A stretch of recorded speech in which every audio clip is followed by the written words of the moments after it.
చందమామ కథ మాట దెబ్బ. సిరిపురం జమీందారు చిన్నమరాయుడు ఒకనాటి సాయంకాలం ఊరవతలకి షికారుకు వెళ్ళి తిరిగి వస్తుండగా దారిలో ఆయనకు బాగా విరగ కాసిన మామిడి తోట ఒకటి కంటబడింది. జమీందారు ఆ తోటకేసి ఆశ్చర్యంగా చూస్తూ నిలబడ్డాడు. అది గమనించిన దివాను దివాకరుడు ఆయనతో, ప్రభు, లోగడ తమరు ఈ తోటకేసి వచ్చినట్టు లేదు, ఈ తోట తమరిదే అన్నాడు చిన్నగా నవ్వుతూ. జమీందారు అలాగా అంటూ తల ఊపి, కాపలా ఉంటేనే దిక్కులేని ఈ రోజుల్లో తోటకు కాపలావాణ్ణి పెట్టకుండా ఎందుకు వదిలేశారు?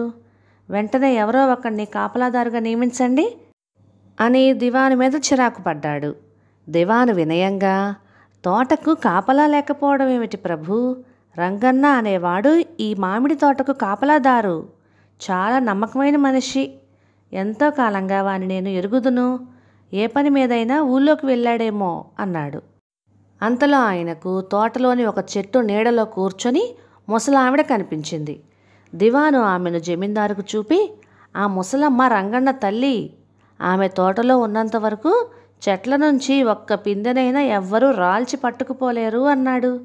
జమీందారు ఆశ్చర్యంగా, ఆ ముసలిదానికి లేచి నిలబడే శక్తి అయినా ఉన్నట్టు లేదు.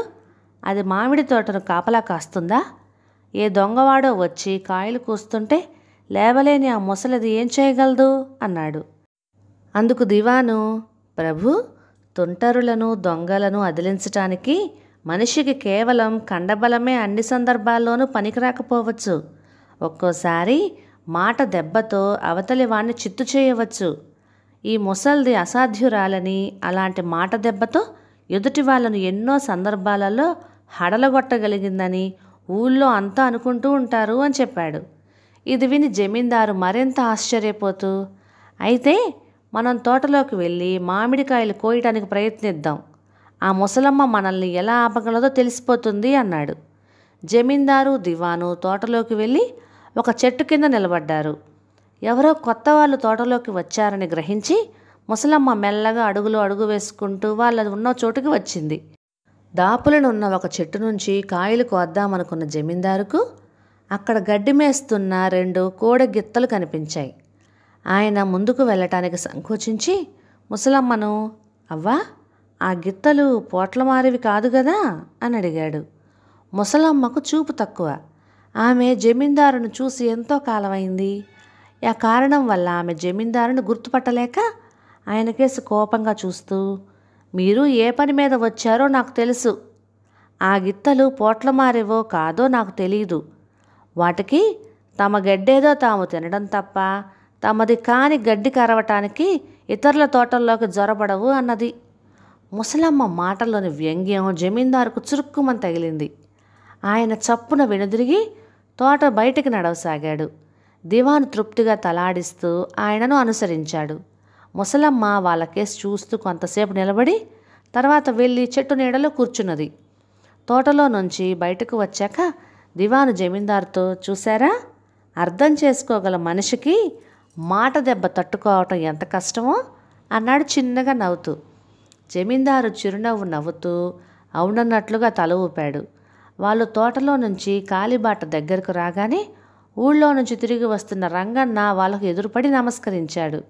జమీందారు దివానును, వీడేనా మన తోట కాపలాదారు రంగన్న అని అడిగాడు.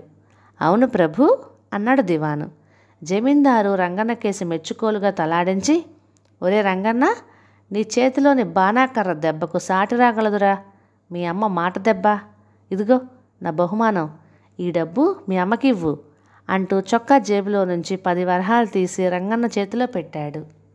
అందుకే మన పెద్దవాళ్ళు అన్నారు, మనిషికో మాట గొడ్డుకో దెబ్బ అని. మనిషికి మాట సరిపోతుంది. కథ సమాప్తం. ఆయుర్దాయం. విశాలపురి అనే నగరాన్ని శ్వేతానందుడు అనే రాజు పాలించేవాడు.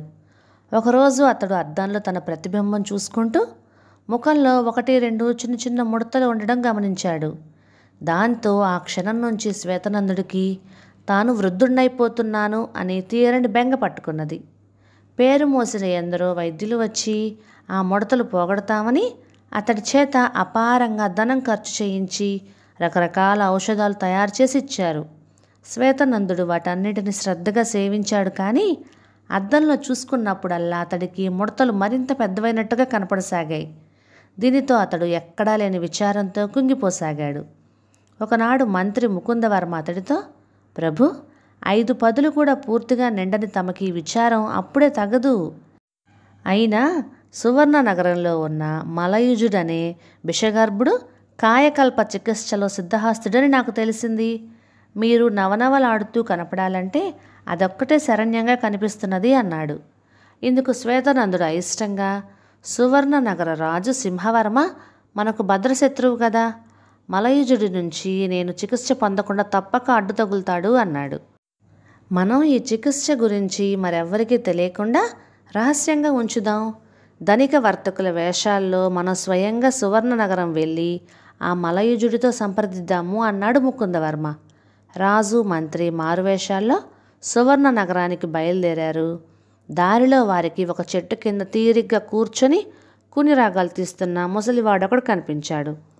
ముఖమంతా ముడతలు పడి దేహం బాగా శుష్కించిపోయి ఉన్న వృద్ధుడు అంత ఆనందంగా ఉండటం రాజుకు ఆశ్చర్యం కలిగించింది. ఆయన మంత్రితో, ఈ ముసలివాడు ఇంత సంతోషంగా ఉండటం నాకు ఆశ్చర్యాన్నే కాక ఎంతో అసూయను కూడా కలిగిస్తున్నది. వీడి సంతోషానికి కారణమేమిటో ఇప్పుడే తెలుసుకోవాలి అన్నాడు. ఇద్దరూ ముసలివాడి దగ్గరకు వెళ్ళారు. శ్వేతనందుడు వాణ్ణి, పండు ముసలివాడివి కదా, అటువంటి నువ్వు కుర్రవాడిలాగా కూనిరాగాలు తీస్తూ ఆనందపడిపోతున్నావు, అందుకు కారణమేమిటి అని ప్రశ్నించాడు.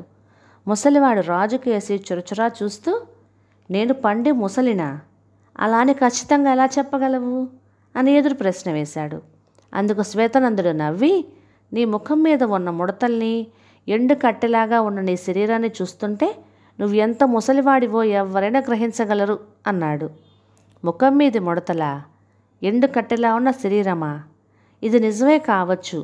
ఈ చిహ్నాలన్నింటినీ నేనెప్పుడో 60 ఏళ్ల వయస్సులో ఉన్నప్పుడు, అంటే ఇప్పటికీ 40 సంవత్సరాల క్రిందట 1-2 సార్లు అద్దంలో చూసుకున్నట్టు గుర్తు. ఈ మధ్యకాలంలో వాటి సంగతే నాకు గుర్తులేదు అని జవాబిచ్చాడు ముసలివాడు.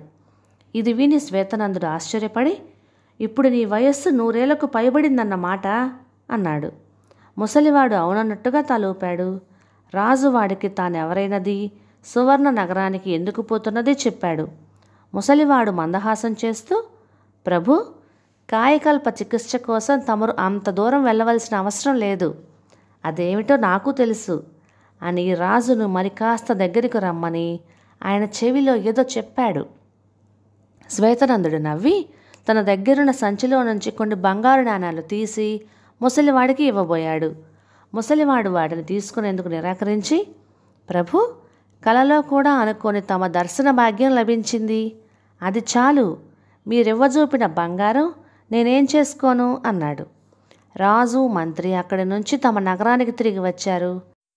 అయితే ఎలాంటి చికిత్స జరగకుండానే రాజు ఆ రోజు నుంచి ఎంతో ఉత్సాహంగా కనబడసాగాడు. ఈ మార్పుకు కారణం అర్థం కాని మంత్రి ఒకనాడు రాజుతో, ప్రభు, మీకు ఆ ముసలివాడు రహస్యంగా చెప్పినదేమిటో నేను తెలుసుకోవచ్చా? మీరు అప్పటి నుంచి విచారం నుంచి బయటపడి ఉత్సాహంగా ఉంటున్నారు అన్నాడు.